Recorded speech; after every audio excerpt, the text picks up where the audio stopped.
এক অদ্ভুত কারাগার, এমন এক জেলখানা যেখানে বন্দী হওয়ার জন্য আপনাকে কোনো অপরাধ করতে হবে না। আপনার একমাত্র পরিচয় আর আপনার ধর্মবিশ্বাসী হতে পারে আপনার সবচেয়ে বড় অপরাধ। কল্পনা করুন এমন এক জায়গার কথা যেখানে শুধুমাত্র ইসলাম ও পবিত্র কোরআনকে হৃদয়ে ধারণ করার জন্য আপনার উপর নেমে আসতে পারে সভ্যতার মুখোশ পরা অকল্পনীয় বর্বরতা। যেখানে রাষ্ট্র নিজেই তার সমস্ত শক্তি দিয়ে নেমেছে মানুষের মস্তিষ্ক থেকে, তার আত্মা থেকে ইসলামের প্রতিটি চিহ্ন মুছে ফেলতে। মুসলিম নারীদেরকে জোর করে বন্ধ্যাত্ব করে দেওয়া হচ্ছে, যেন বিশ্বাসের উত্তরাধিকার বহন করার মতো কোনো প্রজন্ম আর পৃথিবীতে না আসে। এমনকি শত শত বন্দীর চোখের সামনে অসহায় নারী বন্দীদের উপর চালানো হয় গণধর্ষণের মতো পাশবিক নির্যাতন। আজ আমরা আপনাকে নিয়ে যাব তেমনই এক হাজতখানার ভেতরের পৃথিবীতে, যার সত্যতা আপনার পরিচিত পৃথিবীর ভিত নাড়িয়ে দেবে। স্ক্রিনের এই দৃশ্যটি দেখুন, মনে হচ্ছে কোনো সাংস্কৃতিক অনুষ্ঠানে একদল তরুণ তরুণী মনের আনন্দে নাচ গান শিখছে, তাই না? এমনটা ভাবলে আপনি এক ভয়াবহ ভুলের জগতে প্রবেশ করবেন, কারণ এই হাসি মুখগুলোর আড়ালে লুকিয়ে আছে এক অবর্ণনীয় যন্ত্রণা। এদের কাউকে স্বেচ্ছায় এখানে আনা হয়নি। এই নাচ, এই গান সবই জোর করে করানো হচ্ছে। আর এটা কোনো কালচারাল ইনস্টিটিউটও নয়, এটি একবিংশ শতাব্দীর সবচেয়ে কুখ্যাত কারাগারগুলোর একটি, যা চীনের শিনজিয়াং প্রদেশের একটি কনসেন্ট্রেশন ক্যাম্পের ভেতরের চিত্র। আর এই তরুণ তরুণীরা সবাই উইঘুর মুসলিম। মাত্র কিছুদিন আগেও এদের জীবন ছিল সম্পূর্ণ ভিন্ন। তারা 5 ওয়াক্ত নামাজ পড়তেন, পবিত্র কোরআন তিলাওয়াত করতেন, আর রমজানের পবিত্রতা রক্ষা করতেন। এক কথায় ইসলামের শান্ত, স্নিগ্ধ ও রক্ষণশীল ছায়াতলেই তারা বেড়ে উঠেছিলেন। আর ঠিক এই অপরাধী তাদের ঘর থেকে তুলে এনে এই মৃত্যুপুরীতে বন্দী করা হয়েছে। চীন সরকার এই ভয়াল কারাগারগুলোকে বিশ্ববাসীর সামনে পরিচয় করিয়ে দেয় পুনঃশিক্ষা শিবির বা রি এডুকেশন ক্যাম্প নামে। নামটি শুনলে মনে হয় এখানে হয়তো ভালো কিছু শেখানো হয়, মানুষকে সঠিক পথে ফিরিয়ে আনার চেষ্টা করা হয়। কিন্তু নামের আড়ালে যা চলে তা এক কথায় আদর্শিক গণহত্যা। এখানকার মূল কাজ হলো মানুষের মস্তিষ্কের গঠন বদলে দেওয়া। আপনার আমার মতো সাধারণ মানুষের মন থেকে ইসলামিক বিশ্বাসকে শিকড় শুদ্ধ উপড়ে ফেলে সেখানে কমিউনিস্ট পার্টির নাস্তিক্যবাদী চিন্তা চেতনাকে জোর করে গেঁথে দেওয়া হয়। বেইজিং সরকার এগুলোকে ভোকেশনাল ট্রেনিং সেন্টার বললেও বাস্তবতা হলো এগুলো এক একটি নির্যাতন কেন্দ্র। এখানকার বাতাসে একটাই স্লোগান ভাসে, ইসলাম তোমার শত্রু এবং তোমাকে এই ধর্ম ত্যাগ করতেই হবে। বন্দীদের প্রতিদিন চীনা কমিউনিস্ট পার্টির গুণগান গাইতে বাধ্য করা হয়।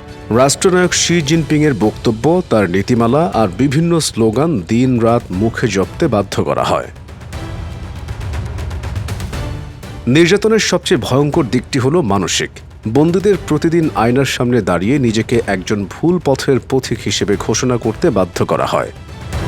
তাদের দিয়ে জোর করে স্বীকারোক্তি লেখানো হয়, আমি ইসলাম মানতাম, কিন্তু এখন আমি আমার ভুল বুঝতে পেরেছি। আমি আর কখনো সেই অন্ধকার জীবনে ফিরে যাব না। ভাবুন একবার, নিজের বিশ্বাসকে, নিজের আত্মাকে নিজ হাতে হত্যা করার চেয়ে বড় যন্ত্রণা আর কি হতে পারে? আর যারা এই নতুন শিক্ষা গ্রহণ করতে অস্বীকার করে, যারা শত নির্যাতনের পরেও নিজেদের বিশ্বাসে অটল থাকতে চায়, তাদের জন্য অপেক্ষা করে বিভীষিকাময় পরিণতি।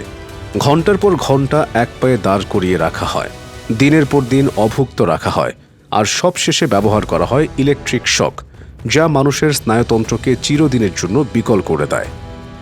নারী বন্দীদের উপর নির্যাতনের মাত্রা আরও কয়েক গুণ বেশি। তাদের সম্ভ্রম কেড়ে নেওয়া হয়, অনেককে গণধর্ষণ করা হয়।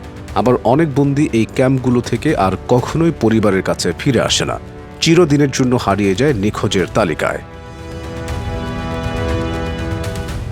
মিহিরিগুল তুরসুন, এই নারী সেই ভয়াল ক্যাম্পের একজন জীবন্ত সাক্ষী। তাকে 3বার সেই মৃত্যুপুরীতে বন্দী করা হয়েছিল। তিনি তার বর্ণনায় জানান, 60 জন নারীকে এমন একটি ছোট্ট কক্ষে গাদাগাদি করে রাখা হতো, যেখানে ঠিকমতো নিঃশ্বাস নেওয়ারও জায়গা ছিল না। ঘুমানোর কোনো সুযোগ ছিল না, কারণ 24 ঘন্টায় চলত পাহারাদারদের কড়া নজরদারি। নামাজ পড়া তো ছিল এক অকল্পনীয় বিলাসিতা। মিহিরিগুলকে দিনের পর দিন ইলেকট্রিক চেয়ারে বসিয়ে শক দেওয়া হয়েছিল। একবার তাকে তার 3টি অবুঝ শিশু সন্তান সহ বন্দী করা হয়, যাদের মধ্যে একটি শিশু সেই ক্যাম্পের অমানবিক পরিবেশে মারা যায়। মিহিরিগুল কান্নাজড়িত কণ্ঠে বলেন, প্রতিদিন আমার মনে হতো মৃত্যুই হয়তো একমাত্র মুক্তি। আমি শুধু আল্লাহর কাছে চাইতাম আমার শরীরটা মরে যাক, কিন্তু আমার ভেতরের বিশ্বাসটুকু যেন বেঁচে থাকে। এক পর্যায়ে মেহেরি গুলকে জোরপূর্বক ইঞ্জেকশন দিয়ে বন্ধ করে দেওয়া হয়, যেন তিনি আর কখনো মা হতে না পারেন। তুরসুনায় জিয়াউদ্দিন নামের আরেকজন নারীও 2 বার এই ক্যাম্পে আটক হন। দ্বিতীয়বার তাকে একটানা 8 মাসেরও বেশি সময় ধরে রাখা হয়েছিল। তার উপর চলেছে নিয়মিত মারধর, পেটে লাথি, আর শেষ পর্যন্ত তাকেও জোর করে বন্ধ করে দেওয়া হয়। সায়রাগুল সাউদবে, তিনি নিজে উইঘুর নন, একজন কাজাখ নারী শিক্ষক। তাকে বন্দীদের চীনা ভাষা শেখানোর জন্য জোর করে নিয়োগ দেওয়া হয়েছিল। তিনি নিজের চোখে যা দেখেছেন তা শুনলে আপনার পায়ের নিচের মাটি সরে যাবে। সায়রাগুল জানান, তাকে একবার শত শত বন্দির মাধ্যমে এক অসহায় নারী বন্দীকে গণধর্ষণের ভয়ঙ্কর দৃশ্য দেখতে বাধ্য করা হয়েছিল। এর উদ্দেশ্য ছিল একটাই, অন্যদের মনে ভয় ঢুকিয়ে দেওয়া, যেন কেউ বিদ্রোহ করার সাহস না পায়। সায়রাগুল আরও বলেন, সেই দৃশ্য দেখার পর আমি আজও রাতে আঁতকে উঠি। সেই বোনের আর্তনাদ আমার কানে এখনও বাজে। চীনের এই ভয়ঙ্কর দমননীতি এখন আর কোনো গোপন বিষয় নয়। জাতিসংঘ, হিউম্যান রাইটস ওয়াচ এবং অ্যামনেস্টি ইন্টারন্যাশনালের মতো বিশ্বের শীর্ষস্থানীয় মানবাধিকার সংগঠনগুলো এই ক্যাম্পগুলোকে মানবতা বিরোধী অপরাধের কেন্দ্র হিসেবে উল্লেখ করেছে। মার্কিন যুক্তরাষ্ট্র তো এটিকে সরাসরি গণহত্যা বা জেনোসাইড হিসেবে ঘোষণা দিয়েছে। কিন্তু এত কিছুর পরও চীন সরকারের একটাই নির্লজ্জ উত্তর, এটি চরমপন্থা প্রতিরোধের জন্য একটি প্রশিক্ষণ কেন্দ্র মাত্র। একদিকে যখন গোটা বিশ্ব মানবাধিকার, বাক স্বাধীনতা আর ধর্মীয় অধিকারের কথা বলছে, ঠিক সেই মুহূর্তে চীনের শিনজিয়াংয়ে লক্ষ লক্ষ মুসলমান শুধুমাত্র ইসলামকে বিশ্বাস করার অপরাধে প্রতিদিন শারীরিক ও মানসিকভাবে মৃত্যুবরণ করছে। এটি এমন এক আধুনিক কসাইখানা যেখানে নামাজ পড়া মানেই অপরাধ, রোজা রাখা মানেই শাস্তির ঘোষণা, আর পবিত্র কোরআনের একটি আয়াত মুখস্থ করা মানেই আপনি একজন চরমপন্থী।